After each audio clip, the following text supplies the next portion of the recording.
함께 묵상할 금요 기도의 말씀은 마태복음 10장 16절에서 20절까지의 말씀입니다. 신약성경 15쪽입니다. 보라, 내가 너희를 보냄이 양을 이리 가운데로 보냄과 같도다. 그러므로 너희는 뱀같이 지혜롭고 비둘기같이 순결하라. 사람들을 삼가라. 그들이 너희를 공회에 넘겨주겠고 그들의 회당에서 채찍질하리라. 또 너희가 나로 말미암아 총독들과 임금들 앞에 끌려가리니 이는 그들과 이방인들에게 증거가 되게 하려 하심이라. 너희를 넘겨줄 때 어떻게 또는 무엇을 말할까 염려하지 말라. 그때에 너희에게 할 말을 주시리니 말하는 이는 너희가 아니라 너희 속에서 말씀하시는 이 곧 너희 아버지의 성령이시니라. 아멘. 오늘은 예수님께서 제자들에게 우리가 신앙인으로서의 삶을 살 때 그 삶이 어떤 삶인지 말씀해 주고 있습니다. 예수님은 그리스도인들이 믿음을 지키면서 이 땅에서 복음을 전하는 일이 얼마나 고된 것인지 말씀하고 있습니다. 우리는 지금 편하게 신앙생활을 하고 있지만 우리가 이 복음을 받기까지 엄청난 핍박과 고난을 통해서 우리에게까지 복음이 들려진 것입니다. 우리 역시 우리가 믿음을 잘 끝까지 지켜서 그것을 잘 전수해 나갈 때 우리의 후손들이 우리의 믿음으로 인해서요 그들에게까지 복음이 이어지는 것입니다. 그래서 우리가 우리의 신앙을요 순전하게 잘 지켜서 전수하는 것이 굉장히 소중한 것입니다. 예수님은 우리의 상태를 16절에서 말씀하고 있습니다. 보라, 내가 너희를 보냄이 양을 이리떼 가운데로 보냄과 같도다. 그러므로 너희는 뱀같이 지혜롭고 비둘기같이 순결하라고 말합니다. 예수님은 우리가 세상에서 복음을 전하고 그리스도인으로 사는 것이 마치 양 한 마리를 이리떼 가운데 보냄과 같다고 말합니다. 그래서 NIV 영어 성경에서도요 like a sheep among wolves라고 되어 있습니다. 양은 sheep하고 단수로 표현되어 있고요. 이리는 wolves로, 이리는 복수로 표현하고 있습니다. 우리가 이 땅에서 그리스도인으로 산다는 것은 양 한 마리가 이리떼 가운데 둘러싸여 있는 모습과 같다는 거예요. 그런데 예수님은 우리가 그 가운데서도요 이기는 방법이 있다는 거예요. 그 방법은 뱀같이 지혜롭고 비둘기같이 순결하라고 말합니다.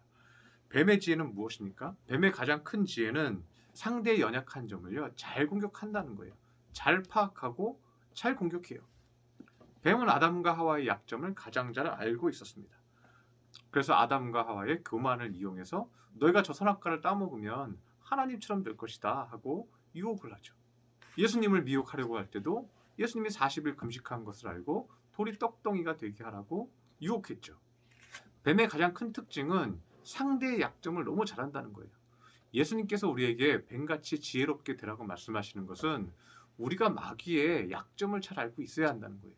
뱀의 약점이 무엇입니까? 사단의 약점이 무엇이에요? 첫 번째는 뱀은 예수님을 가장 싫어한다는 거예요.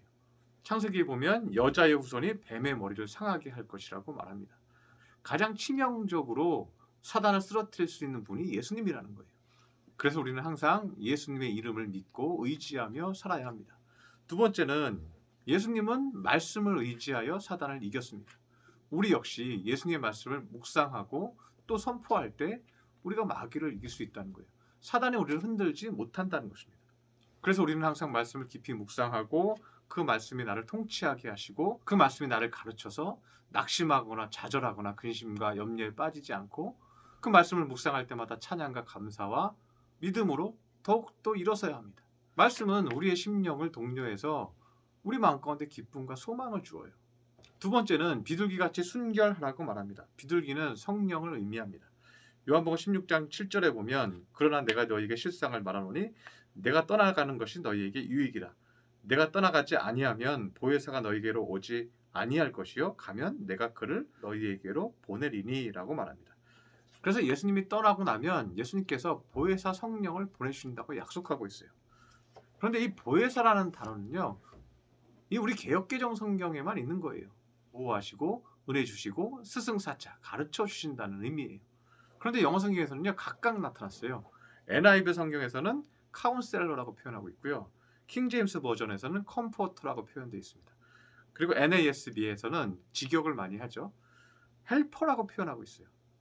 그래서 영어 번역본 3개가 다요 다르게 표현되어 있어요. 하나는 상담자, 하나는 위로자, 하나는 돕는 자로 표현하고 있어요. 우리가 마귀를 이기는 방법은요 성령 충만한 삶을 사는 거예요. 성령이 내 안에 계시면요 성령이 나를 보호하시고 은혜 주시고 가르쳐 주십니다. 또 하나는 비둘기가 의미하는 것은 창세기 8장 11절에 보면 노아가 홍수가 다 끝났는지 보기 위해서 비둘기를 날려 보냅니다. 창세기 8장 11절에 보면 저녁 때에 비둘기가 그에게로 돌아왔는데 그 잎에 감람나무 새 잎사귀가 있는지라 이에 노아가 땅에 물이 줄어든 줄 알았으며 라고 얘기합니다. 노아가 비둘기가 물고 온 감람나무 잎, 올리브 잎을 보고요. 아, 이제는 땅이 나왔구나. 그리고 벌써 감람나무가 싹이 났구나 하는 것을 발견한 거예요. 그래서 비둘기는요, 노아에게는 순종을 상징하는 거예요. 우리가 비둘기같이 순결하다는 것은 순종하는 거예요.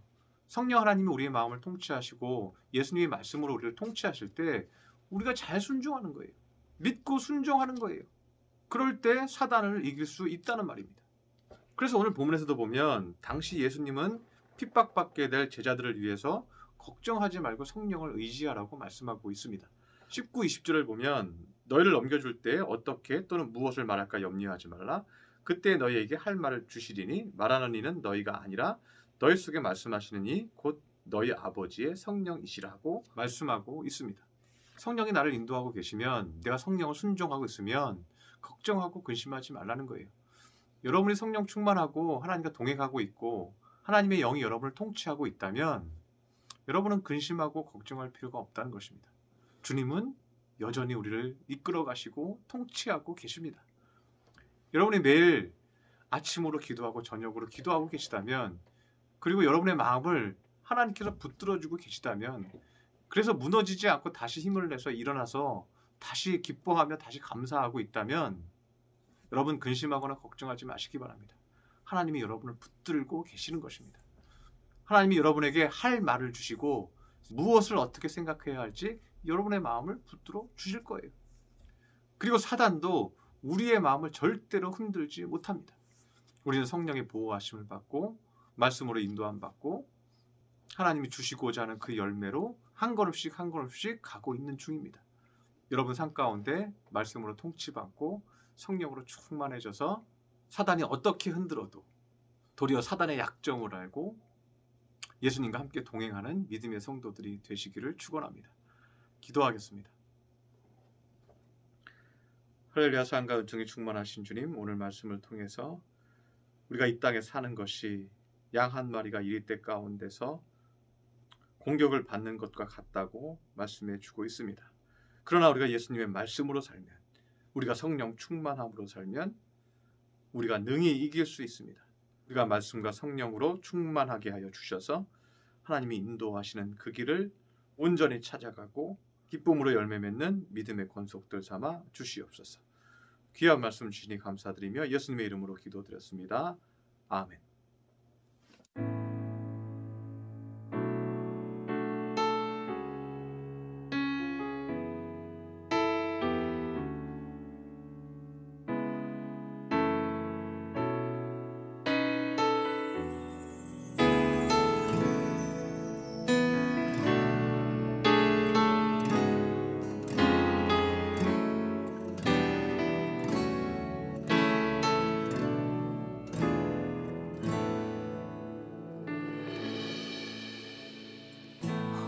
시절 지날 때 깊은 한숨 내쉴 때 그런 풍경 보시며 단식하는 분 있네.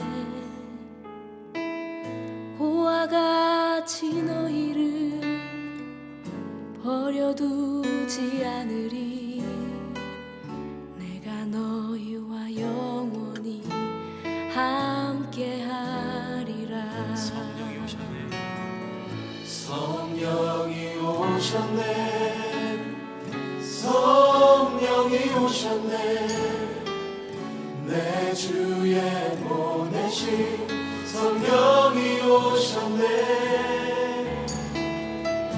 우리 인생 가운데 신이 찾아오셔서 그 나라 꿈꾸게 하시네.